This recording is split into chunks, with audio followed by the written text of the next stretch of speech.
Hello, beautiful souls listening to this podcast. I'm so excited to have you all on this beautiful day. Today is a Thursday, and it's basically the last month of the year. I'm basically so excited to share this episode today with you guys because I literally took quite a break on recording podcasts and recording my insights and sharing my story. I had a lot going on this month, and I'm going to share with you today, along with some insights that I really consider you really have to embody, not only remember and learn, but also embody before the end of the year.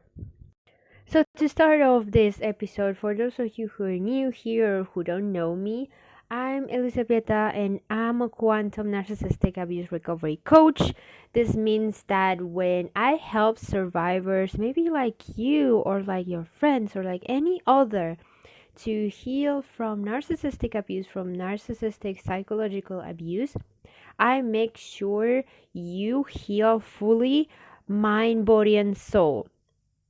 And this is really important for me because I really noticed that in this conventional society, in this Western world, we really focus a lot on the mind and not on the body and the soul, which are really crucial aspects for you to heal completely and to stop having the symptoms from complex PTSD, post traumatic stress disorder. So now we're going to actually start the episode, and I really wanted to start it because like 2 weeks ago I was really sick. I planned to record the this episode way sooner, but I couldn't. I had to have some time for myself. So yeah, now I'm full recovered and just going full speed. So yeah, this episode I really believe that we need to talk about, especially before the end of the year, so you just go with the embodied belief and the emotions according to this. So today we're basically going to talk about not only beliefs, as you might have guessed already, but also unconscious and conscious manifesting. And if you're asking already what the fuck is unconscious manifesting, I just consider this to be the manifesting that we do in our early, basically daily lives. When we manifest, like we manifest daily, we basically manifest all the time, and we have it like normalized to the point like we don't believe we manifest. We just believe normally that, you know, oh, I have such a bad luck, or bad things constantly happen to me, or I have a curse, stuff like that, which honestly, you can have curses, you can have black magic, you can have like negative influences from people, but I think that the vast majority of what you have is actually your beliefs affecting your reality. And let me explain this a little bit on also my personal story. So, like some months ago, this year, around like mid year, I basically left my parents. And it was such a dramatic scene because they were so, used to having me. Um, I was their supply, I was the scapegoat basically. I mentioned this in previous episodes. If you want to check it out, you can. But basically, I considered that it was enough. It was enough for me suffering. It was enough for me being miserable. And I just took the decision to leave. Um, I was 21, so I thought, okay, this is it, I'm leaving. So after some days, and with some friends from university that they helped me, I basically packed my bags and the luggage, and I just left. Just like that, I just left for a friend's house, and I lived with her for some time. And after some time, after a month or so, I had to obviously pick a place to rent and to finally move out, Like my friend's house was the starting point, and which honestly I'm so thankful that she decided to help me because she could perfectly say no, like, oh, I feel so sorry for you, but I can't do this. But obviously, she decided to help me as with the other friends, so which I'm so grateful for. But we're not talking about this. We're talking about beliefs today. So the thing is, at first I didn't notice this, but now that I'm seeing how the year went, especially the last few months, and I'm seeing quite a pattern that I noticed, and it was basically because I was healing. I started healing myself. But this happens when you're fully free from the narcissistic influence. You really don't notice like all the other patterns that you usually ignored. So when I was on my own, I fully started to focus on healing, like completely, on just letting go and releasing all the patterns, all the toxicity that I had on my energy field, on my body, on my mind, my emotions, that they this really didn't make sense, you know. So basically, what happened is that the first landlords that I noticed that because I was with this lack mindset, I wanted something cheap, and preferably I didn't want to pay. You know, I was searching for something. There's here in Spain. I'm not sure in other countries. Just let me know in the comments or just DM me on Instagram. But here in Spain, there's actually options where you can offer your job, for example, your skills, like you can be a nanny or you can take care of the elderly part-time or even full-time, and they actually offer you like a place to live. Actually, like it can be a full house. This is called, I think it's called house sitting. Or they can offer you, in the majority of cases, they can offer you a room, but obviously, you have to be very careful, and especially as a woman, because some men can um, take advantage of you. And I'm going to share my story right now because I had some situations that really are going to leave like, whoa, what the fuck. So basically, the first landlords that I had, which were, I think two, yeah, I was with two. So what I noticed they had a terrible temper, terrible anger issues as we call it. And you can be like, okay, but I'm not ending this. Like this temper, this reminded me of my father, and obviously it triggered me so much because it was the same representation of my father's issues, but in another person. So, for example, with the first landlord, that it was free, of course, and but he told me that it was free in exchange of just having a bit of conversation with him because he was very lonely. I didn't last like not even a day because I just settled in all my stuff and decided to hang out with my friends. And the day, like the time I came back, which was like 10 p.m. It wasn't even 12 a.m., but I came back. I made sure to come back before 12 a.m. So when I arrived, he was like super mad at me. He was very upset. He was like, "We need to talk tomorrow." So yeah, like next morning, he started to scold me because he was very upset because I wasn't supposed to be the full day, without him. So I was like, okay, what the fuck is going on? I think we agreed to. I'm going to keep conversation with you. I'm going to, chat with you, but you're not going to, just drop me down here. So obviously, I had to choose another place. The other place that I chose after that was basically another landlord. He was also a man, an old man as well. And it wasn't free, but it was super cheap, and it wasn't even a room. I was basically um sleeping on a couch in the living room. The good thing was that because I was healing, I was still healing, and I'm still am, because this is a long journey.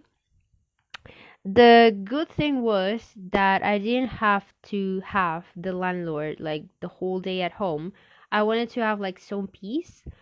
And so the landlord was basically working full time, the whole day. Like he was at 12 p.m. he was going to work, and he just arrived home at around like 10 to 11 p.m. So yeah, I had like the full day for myself. That was the good thing. The bad thing, obviously, I didn't have my privacy, so I was like sleeping on the couch. One of the things that happened was like at first, like when we were getting to know each other, he sat next to me and he started like asking me questions like, what do I work with and how I am doing and stuff like that. And he like touched my cheek like in a very inappropriate way, because I was super confused, like what was going on. Is this supposed to be happening? Nobody told me this, but something inside of me said this is not right. So I just ignored it because it was like the first day, and I wanted to have a place to sleep. Basically because I was also having issues with the other landlord, so I had like a new place. I had to have a new place like fast. So I just ignored this, and like days passed, weeks passed, and I had quite a couple incidents with this man. Like first of all, I accidentally burned the thing you use to cover the basically the microwave, the plastic bowl. So I burned it because he told me something like the microwave was using like the oven or something like that. But it seems that I basically zoned out, so I didn't pay much attention to it. And then I burned it, and he got pretty upset with it, and I just tried to keep the peace there and said, okay, that's okay. Don't worry. I will just buy something. I will buy it a new one in a Chinese store, which I ended up doing. Everything was fine. Like, no need to get upset. I'm going to buy it. Don't worry. So this passed. And then the bigger incident was basically that a woman came to his house, and I think she was a date because he invited her to have lunch, and because it was in the living room, I just left outside for some time to let them have their privacy time. So basically, when I returned, they were already, they finished and everything, and they were just chatting. And then I was like in bed just taking a nap, and I noticed that she went to the bathroom.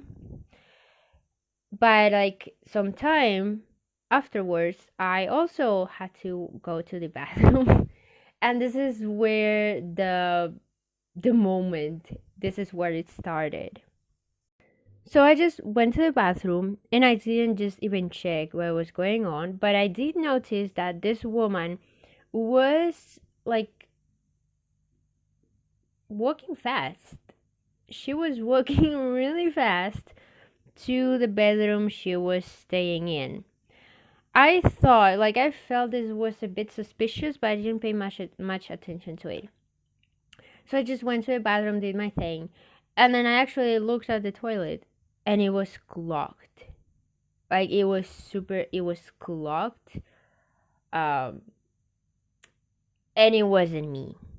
And I just connected the dots, and I was like, okay, I knew who did this. I know now. But obviously my sense of responsibility and also my fear of upsetting him again took over. So I was like, okay, I'm now in the bathroom. I need to solve this on my own. I need to bring a solution to this. I started declogging the bathroom, and I was taking a little bit some time, And I remember the landlord like asking me, "Hey, are you okay there? When are you getting away because I need to go to?" And I was like, "It's okay. I'm going now. 1 second." At the end of the situation, I just had like lots of shit. Yeah, I'm going to be super I'm going to be super honest right now here. And maybe it's going to be too much information. You can choose to close it podcast if you don't like this. But I had like all the shit and all the napkins and all the papers there on the floor. It was really disgusting and it was really messy. But I just ended up declogging the toilet on my own. And yeah, I just asked the landlord for some plastic gloves and the all the utensils to just clean it up. Um, and instead of like just telling me everything and okay and just letting me do my thing, he actually got upset but really mad and really angry. He started yelling at me. He started like saying things like women are no, not only women, like girls of the generation, like generation, the millennials and generation Z are so useless. Women are only worthy for combing their hair, like people like you do nothing, stuff like that. I still remember he started yelling at me and telling me things, and I was trying to um not only like clean everything, but also trying to calm him down, like saying it's okay, I'm cleaning it up, I'm solving the situation, don't worry. So he was like a man of around his 60s or so, or like mid 50s, and he was yelling at me like, what is going on? Like, I truly believe older generations have lots of unprocessed trauma.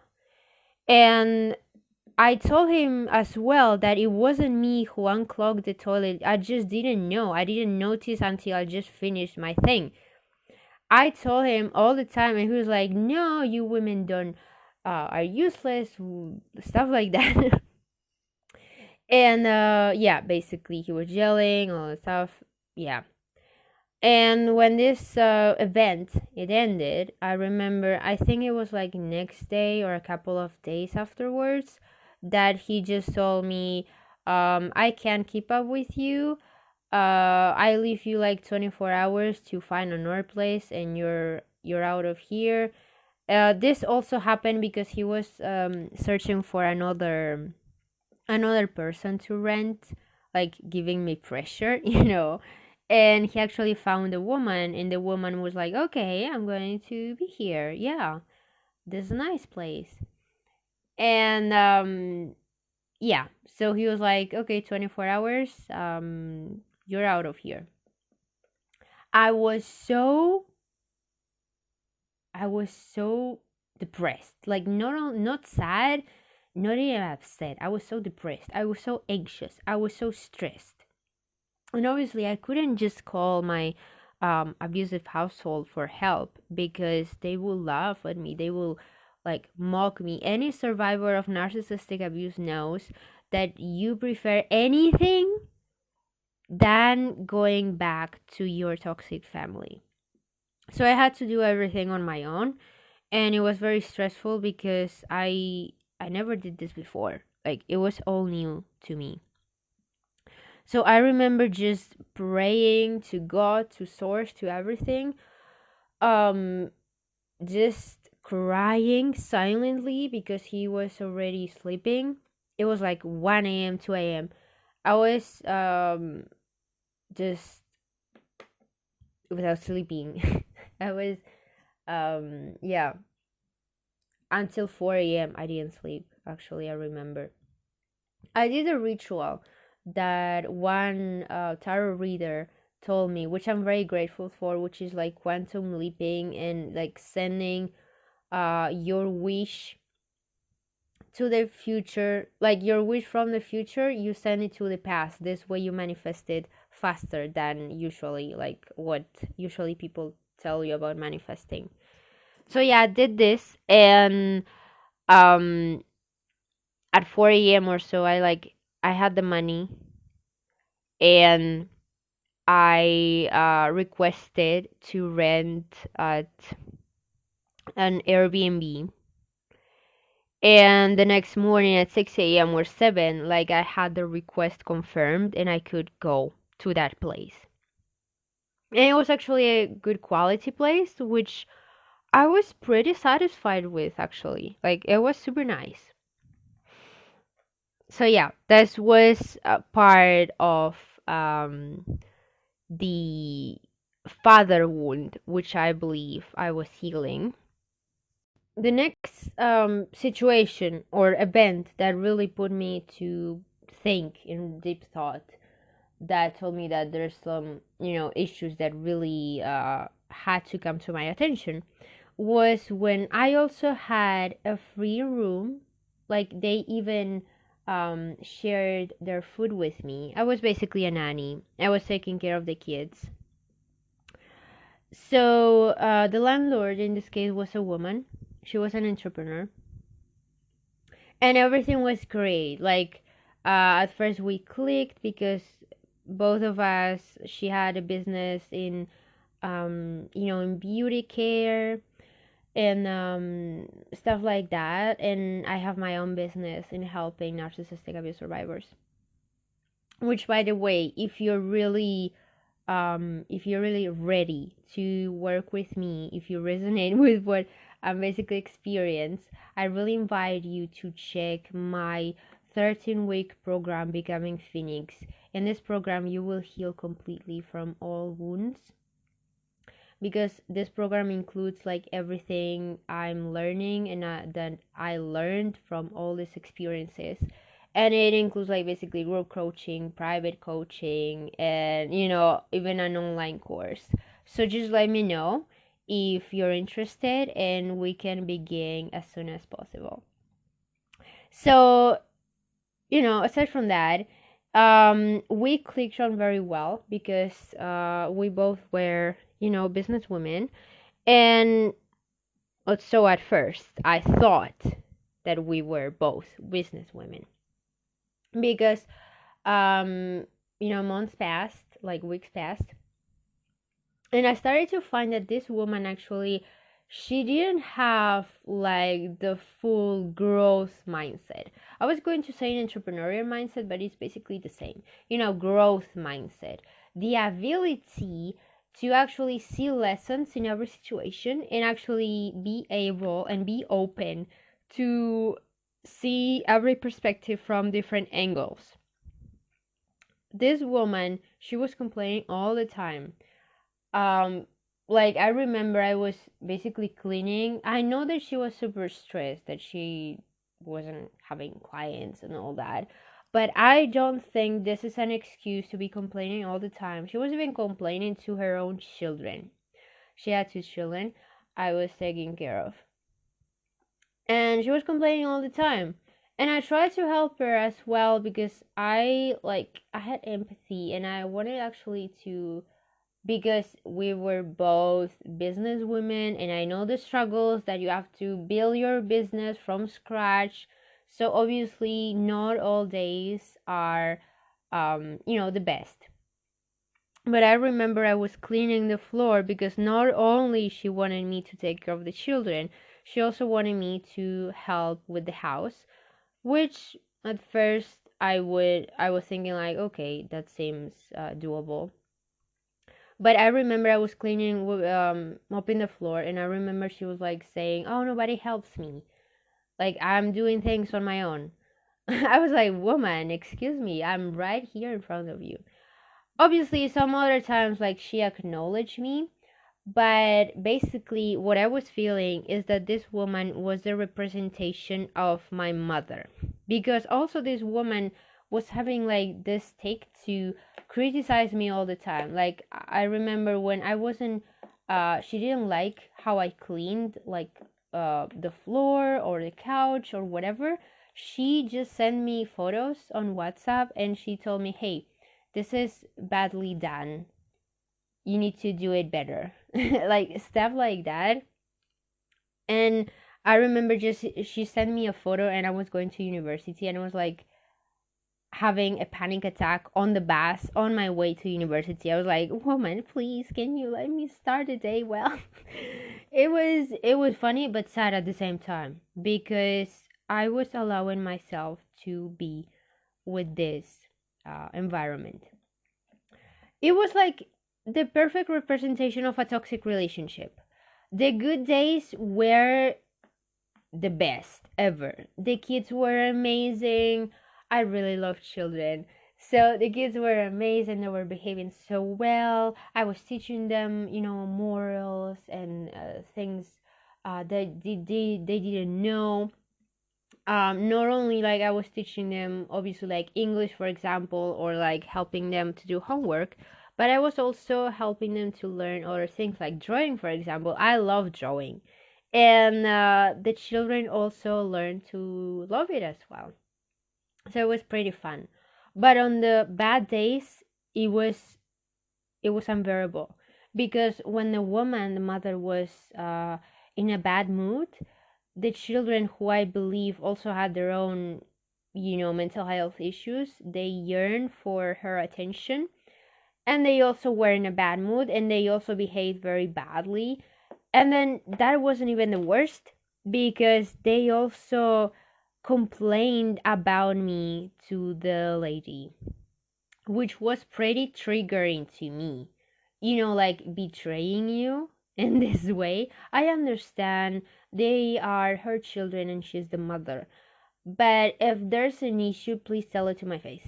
Like, yeah. So, all in all these issues like the toxicity, her constant criticism, her constant complaining, like she wasn't happy with anything, it just led me to say, okay, I need to get out of here. I really can't. I really hope for, teaching these children like maybe for a year or two, but it wasn't possible. At the end, I ended up manifesting, and pay attention because I'm saying manifesting. That the woman told me like, okay, some relatives are coming, so you need to choose another place, and I'm also going to have like a busy month. So I was like, okay, thank you, because I was considering to tell her that I'm going myself, but she made actually my life easier by telling me, you need to go. So yeah, that's basically my story with this woman. Now, with this story, and I hope it really wasn't a, a long story, but it's for you as a summary. Some of the lessons I ended up learning and actually realizing is that we attract what we feel we deserve. If you remember my story, you know that I was with a very angry old man, and with very criticizing, complaining women. And this was interesting because I grew up with the same type of people. It wasn't new. Like, I basically felt familiar with it. So it's the main lesson that I learned on this experience is that we unconsciously manifest things. If we don't consciously start healing our childhood wounds, because the majority of wounds they originate from our childhood, from having dysfunctional, abusive, toxic families. If we don't make our wounds conscious, we will manifest unconsciously this quote unquote bad luck situations. And this is also what my mentor I'm so grateful for, by the way. But this is what my mentor told me and helped me to realize that our reality is basically a reflection of our beliefs and our trauma and our emotions that we have stored in our body. So the way that we change the situations, which at the end I just ended up living and choosing a way better place I am right now. But the way that we change the situation, the way that we manifest and create and attract better people that actually appreciate us and better places is to check our beliefs, and this way we check our trauma and we checked our emotions that we have in our body. So, in this episode, I'm going to tell you what beliefs do you have, what emotions do you have in your body that you still feel that they are true. That's why you can't attract something. You can attract basically happiness, the happiness and the abundance that you deserve. For example, you might believe that you are not worthy of having a lot of money because you are in the spiritual field, or you believe that you are not worthy of being rich because you are used to being treated like shit. Excuse me, no, this is not true. So all these beliefs, especially as narcissistic abuse survivors, you pick up from your parents, from your family, or even from your narcissistic romantic partner. All these beliefs, this is what you have to really work on and unpack and shift so you make actually a change in your life. So yeah, this is basically it. I really wanted to notice for the next days if you are attracting, or if you have, for example, if you have a really toxic job with a really toxic boss that doesn't validate you and is not seeing all the work that you are doing. I really wanted to notice in this case, what toxic pattern are you mirroring? Like, are you attracting from people that abused you? From people that really treat you so bad that you now believe this is all you deserve. And this podcast is for survivors that really want to grow. So I really appreciate you like taking your time to listen to the podcast and taking all the steps into fruition and actually like working with them. Because the one who actually gets the help is the one who puts up with the work, is the one that finds the time, invests the time, the energy, and even the money to actually put and create the reality that they wish they have. And this is what I'm doing myself as well. Like, I grew up so much. I actually like put so much things and people and situations I wanted to have, like for example my business, and now I'm so grateful to have a team. I'm so fucking grateful to have a team to help me to just grow my business, to help even more people, even more survivors through the entire world. I'm so grateful. And things like that, you can also make them reality. Like anything, you really need to check your belief systems and your emotions, because if you have like all these shitty beliefs about yourself, I'm going to tell you, you're not going to attract anything.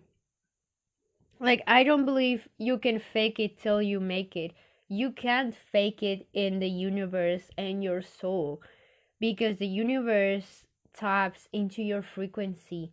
If you are vibrating at lack, desperation, being miserable, and being a victim, and I tell you, yes, you were a victim of abuse. You maybe are a victim of abuse right now, but you have a conscious choice to keep choosing to stay in the same situation or actually search for ways to get out.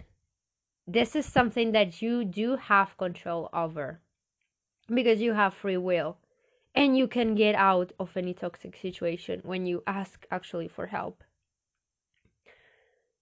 So, this is all for today. Thank you so much for listening to this podcast episode, which I believe is the 14th one. Thank you so much. I'm so grateful for having you all or this amazing community as we're growing. We already have 134 listeners or something like that.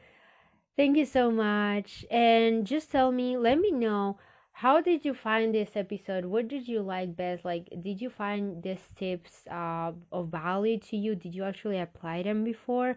Let me know on Instagram, on your stories. Tag me that you're listening to the podcast episode. And yeah, thank you so much. And don't forget to check the 13-week program if you're really ready to grow as a survivor and any of my offers that might seem suitable for you and for your needs. So, thank you again and see you in my next podcast episode. Bye.